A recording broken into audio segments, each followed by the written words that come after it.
Hello, happy Tuesday, everyone. I am Meredith, and I am here with our message for the 5th of September, 2023. We will be using, I'm going to bring the box with me, the Druid Craft Tarot for our message today. We have some changes going on in the cosmos. So we've got the sun in Virgo. The moon is currently in Taurus, and it will move into Gemini later today. Then we've got our retrogrades, Saturn, Pluto, Neptune. Venus has now gone direct. That happened on the 3rd, so just 2 days ago, Venus is direct. So Saturn, Pluto, Neptune, Mercury, Uranus, and Chiron, and now, yesterday, Jupiter went retrograde. So one direct and another one retrograde. Excellent. So Druidcraft Tarot, we're tuning into the energy atmosphere for enlightenment, guidance, insight. What do the cards have to say for us today? Our first card is the Star. Manifestation. Interesting. Just had a conversation with one of my dearest friends about manifestation, and we were remarking on how when we first were learning about manifestation so many years ago, and it was such an effort. We felt like we really had to try, and it's not at all how it goes. It really is a divine flow. So I love that the Star is right by the water, dipping cups into the water, recreating. The Star follows the tower. We saw the tower a couple of times last week.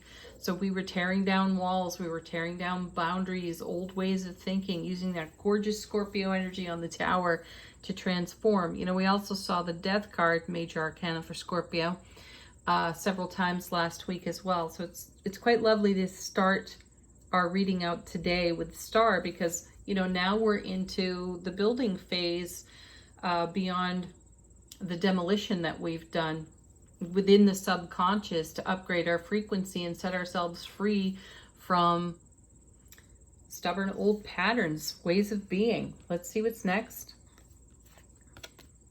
2 cards. Our first is the 7 of Cups.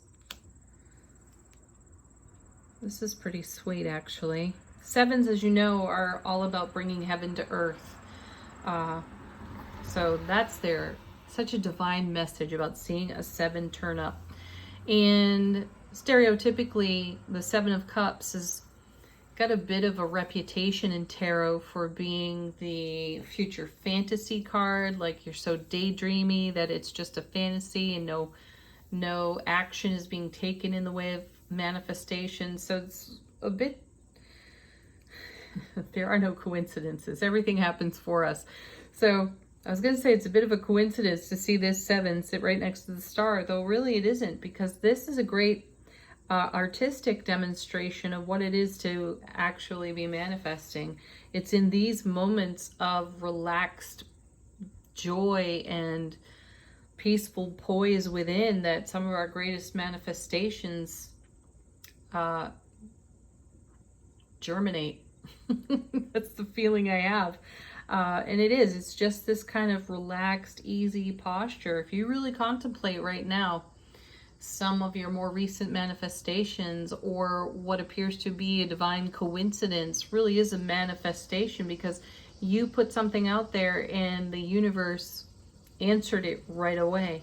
And that's what I'm sensing here between these 2 cards. The Star card it's got a great connection to the Strength card in tarot. And there's all this vulnerability on this card because she comes to the water's edge nude. She's not hiding from her self-relationship. She's making no excuses for whatever barriers, boundaries, and obstacles that have recently been overcome. Instead, there's this awe and wonder on the Star card for tapping our inner strength and bringing that strength to our daydreamy world of option and opportunity here on the 7 of Cups. Let's see what it is paired with. Look at that, 10 of Cups. And this is why we do what we do. You know, how is not our job. That's not our work.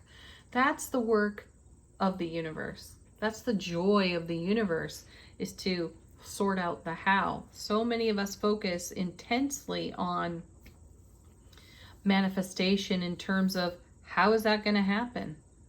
And right there introduces an opportunity for the subconscious vulture thought, ego voice to swoop in with doubt.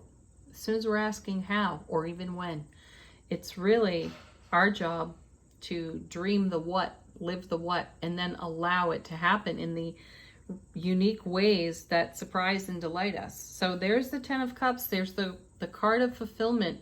The Ace of Cups to the power of 10, which is love, bliss, joy, and happiness on overflow. And look, you have overflow here on the star card. So trust your creation. Trust your passionate fire for what you nurture in your heart. Next, 2 cards. First, yeah, look at that. You've got the fire and the passion for it. There's the Ace of Wands. Beautiful energy there.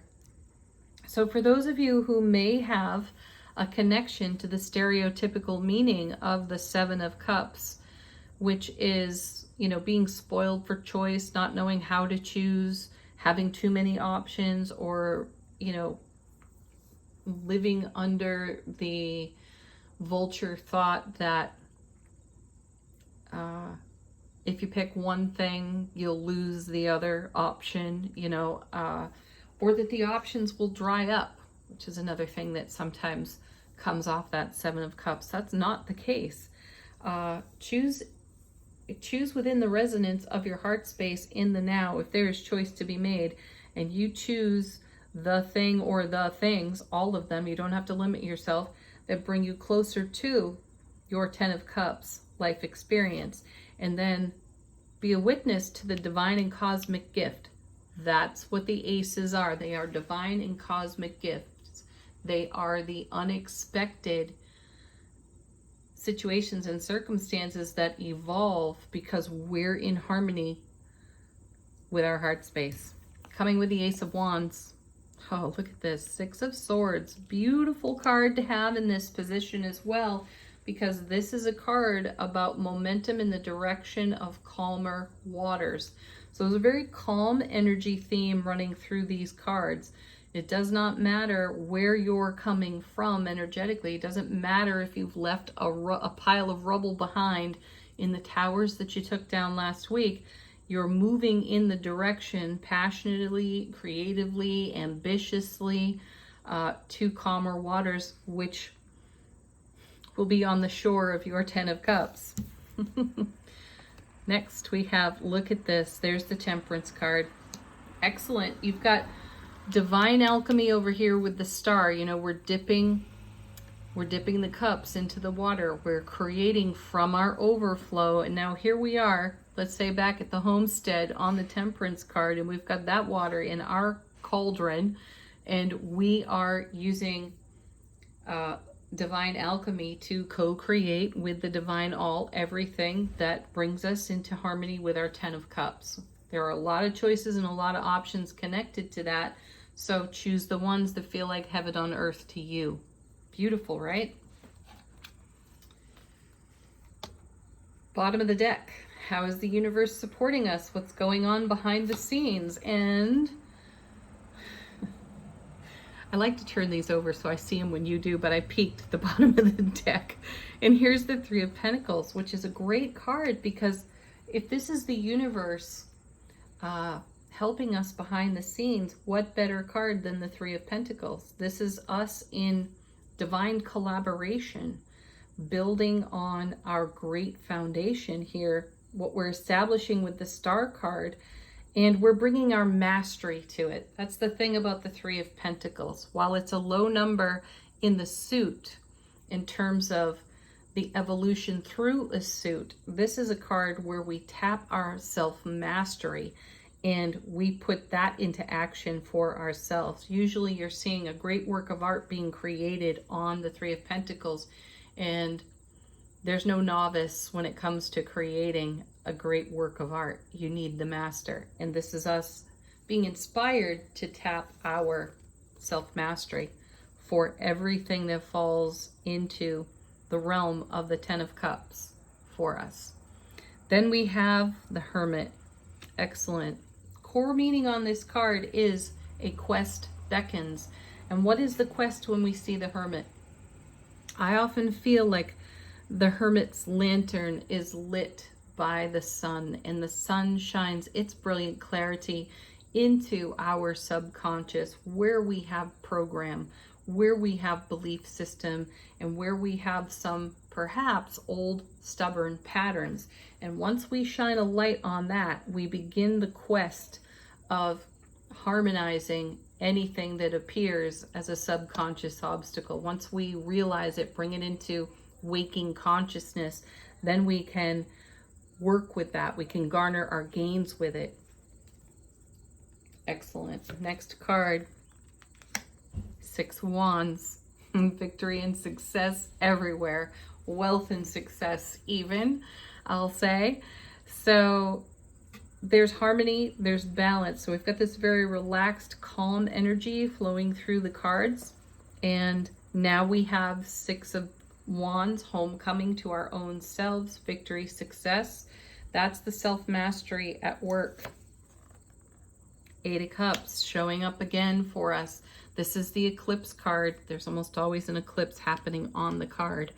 And this is us walking toward Nine of Cups, Ten of Cups. So we're being assisted in the journey, and what the universe, or what's coming out of the unseen off the bottom of the deck, is the reminder that we're still working with some rare and uncommon energies. Hello, look at the retrograde parade we got going on. We're working with rare and uncommon energies from the prior eclipses in the now, and this amazing retrograde energy. Final card off the bottom of the deck. There he is. There's the Emperor himself, the father of tarot. Aries fire. Love this for the final card out of the tarot deck, because this is a card of great action. And while the Emperor is seated, do not underestimate his ability, willingness, and rapid response to answer any call that comes before him. And that's just it for us. We can be relaxed, we can be graceful, at ease, not trying to manifest anything, but instead allowing, and then we'll take dynamic action on whatever comes out of the field of allowing as a blessing in connection to our manifestations. All right, angel answers. If you have a question, put it to this deck. Let the cards answer you. May they also confirm something for us, or the reading itself, the tarot reading.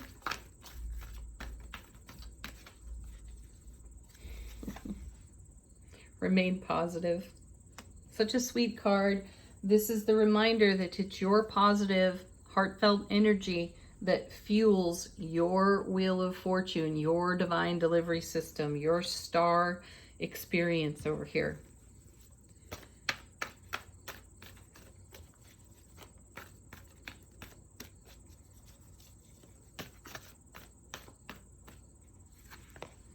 Emphatic success, backing up our beautiful Six of Wands there.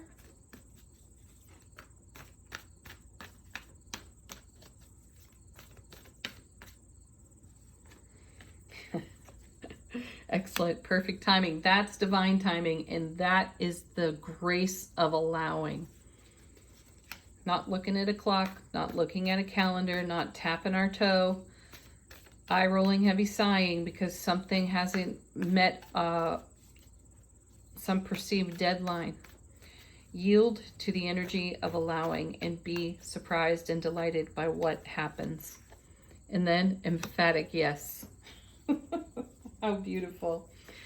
Final word on the reading from the Feminine Wisdom Oracle. How is our soulful presence informing our waking consciousness? Wonderful. We have the devotion card. Yes, stay devoted to your vision. Stay devoted to your heart space and all that you nurture within your heart space, so that you may breathe life into every magical, miraculous manifestation you are dreaming awake. Have a beautiful Tuesday, everybody. Peace, love, joy, and happiness. Namaste.